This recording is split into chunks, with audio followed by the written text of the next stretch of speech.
بسم الله الرحمن الرحیم.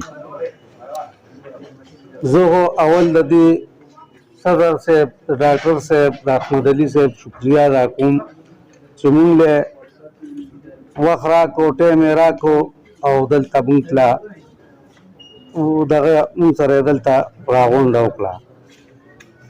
بل داسې خبره ده چې مونږ مخکې نه چېرته غلطه کړې نه اوس غلطه کوو نه بیا غلطه کوو او نه مونږ دا څاروي الو د یارې نه دوی تاسو ته ووایي چې څه تکلیف چاته نه رسوي خو مونږ یې د یارې نه هم نه الو د دې قوم دپاره د دې عوامو دپاره چې یاره مثلا خبره دوی ته یېرېږي نو مونږ د دې وجې دا نه الو. څوک راته وایي چې راشه په 1 روپۍ واله نو هم یې نه الو. بل د دویم ټایم نو ضایع کوو نو مختصر خبره کوو. بل داسې خبره ده چې دا زمونږ عوام یریږي.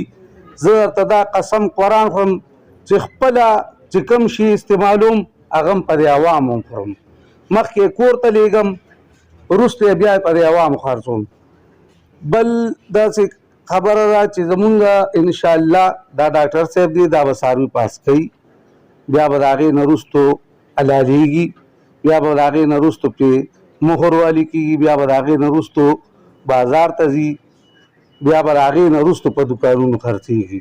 دا مختصر یو څو خبرې مې درته وکړې دوی ټایم نه ضایع کوو ډېر وخت یې واړو او کوما نه څه انشاءالله زه د خپلو کسانو سره هم خبره کوم نه به غلطه کوي نه غلطه کړې نو هم نه ده او نه به غلط کار وي او نه د غلطې څه دغه کوو.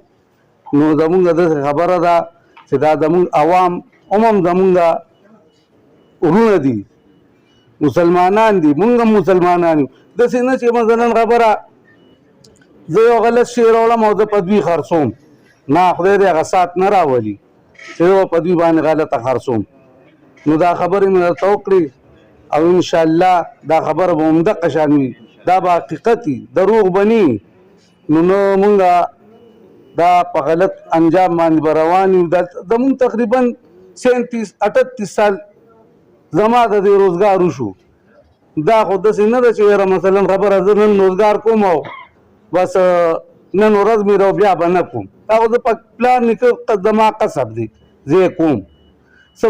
نو داسې خبره ده چې دا کار زمونږ انشاءالله ټیک پوي غلط پني او یو ځای کې دا کار غلط نه په 400 کې دي نه په پېښور کې دي.